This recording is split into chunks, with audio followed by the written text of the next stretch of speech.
I've been reading your personal statement, Paul. First, let's talk about your work experience in South America. What took you there? Was it to gain more fluency in Spanish? Well, as I'm combining Spanish with Latin American studies, my main idea was to find out more about the way people lived there. My spoken Spanish was already pretty good, in fact. So you weren't too worried about language barriers? No. In fact, I ended up teaching English there, although that wasn't my original choice of work. I see. How did you find out about all this? I found an agency that runs all kinds of voluntary projects in South America. What kind of work? Well, there were several possibilities. You mean construction, engineering work? Yes, getting involved in building projects was an option. Then there was tourism, taking tourists for walks around the volcanoes, which I actually chose to do, and then there was work with local farmers. But you didn't continue with that project. Why not? Because I never really knew whether I'd be needed or not. I'd thought it might be difficult physically, but I was certainly fit enough. Now, I wanted to do something that had more of a proper structure to it, I suppose. I get demotivated otherwise. What do you think you learned from your experience? It must have been a great opportunity to examine community life. Yes, but it was difficult at first to be accepted by the locals. It was a very remote village, and some of them were reluctant to speak to me, although they were always interested in my clothes and how much I had to pay for them. Well, that's understandable. Yes, but things soon improved. What struck me was that when people became more comfortable with me and less suspicious, we really connected with each other in a meaningful way. You made good friends? Yes, with two of the families in particular. Good. What about management? Did you have a project manager? Yes, and he gave me lots of advice and guidance. And was he good at managing too? That wasn't his strong point. I think he was often more interested in the academic side of things than filing reports. He was a bit of a dreamer. And did you have a contract? I had to stay for a minimum of 3 months. My parents were surprised when I asked to stay longer, 6 months in the end. I was so happy there. And did anything on the administration side of things surprise you? What was the food and lodging like? Simple, but there was plenty to eat, and I only paid $7 a day for that, which was amazing, really. And they gave me all the equipment I needed, even a laptop. You didn't expect that then? No. Well, I'll look forward to hearing more. But now let's look at these modules. You'll need to start thinking about which ones you'll definitely want to study. The first one here is Gender Studies in Latin America. It looks at how gender analysis is reconfiguring civil society in Latin America. Women are increasingly occupying positions in government and in other elected leadership positions in Latin America. I think you'd find it interesting. If it was to do with people in the villages rather than those in the public sphere, I would. OK. What about second language acquisition? Do you think I'd find that useful? Well, you've had some practical experience in the field. I think it would be. I hadn't thought about that. I'll put that down as a definite then. OK. What about Indigenous women's lives? That sounds appropriate. I thought so too, but I looked at last year's exam questions and that changed my mind. Don't judge the value of the course on that.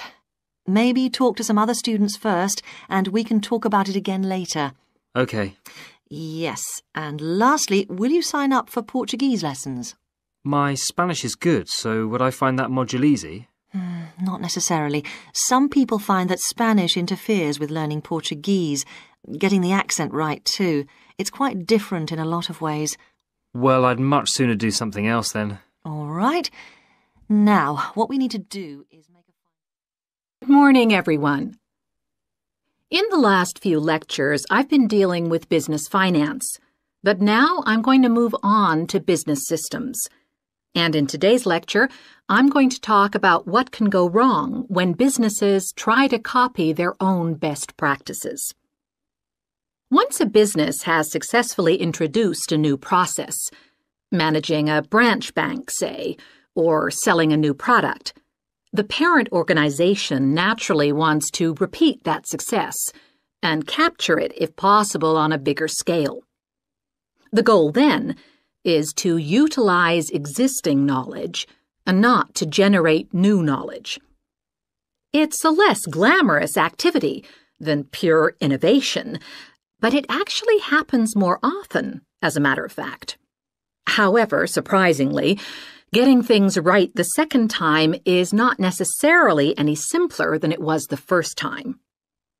Now, there's been a lot of research into how companies can repeat their previous successes, and it certainly hasn't been confined to the United States.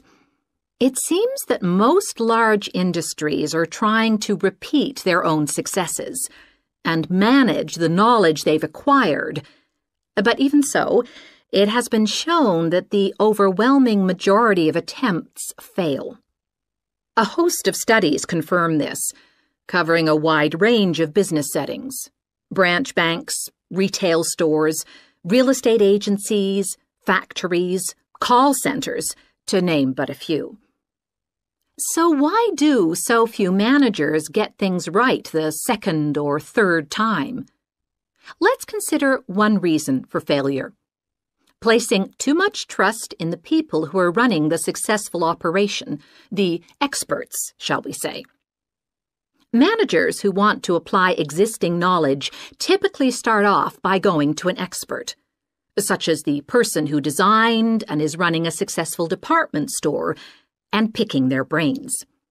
Now, this approach can be used if you want to gain a rough understanding of a particular system, or understand smaller, isolated problems. The trouble is, even the expert doesn't fully grasp the whole thing, because when it comes to complex systems, the individual components of the process are interwoven with one another. The expert never has complete access to the necessary information. And the situation's complicated even further by the fact that experts are usually not aware of their own ignorance. The ignorance can take various forms. For instance, a lot of details of the system are invisible to managers. Some may be difficult to describe, learned on the job, and well known by workers, perhaps, but impossible to describe in a way that's helpful. And there are some things that people know or do that they're not even aware of.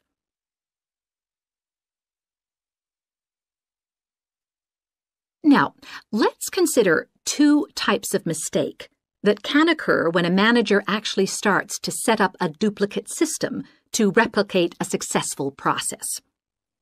Firstly, perhaps he forgets that he was just trying to copy another process and starts trying to improve on it. Another mistake is trying to use the best parts of various different systems in the hope of creating the perfect combination. Unfortunately, attempts like these usually turn out to be misguided and lead to problems. Why? Well, for various reasons. Perhaps there weren't really any advantages after all, because the information wasn't accurate. Or perhaps the business settings weren't really comparable. More typically, the advantages are real enough, but there are also disadvantages that have been overlooked. For example, the modifications might compromise safety in some way. So, what's the solution? Well, I don't intend to suggest that it's easy to get things right the second time. It's not. But the underlying problem has more to do with attitudes than the actual difficulty of the task, and there are ways of getting it right. These involve adjusting attitudes, first of all. Being more realistic and cautious, really. Secondly, they involve exerting strict controls on the organizational and operational systems. And this, in turn, means copying the original as closely as possible. Not merely duplicating the physical characteristics of the factory, but also duplicating the skills that the original employees had.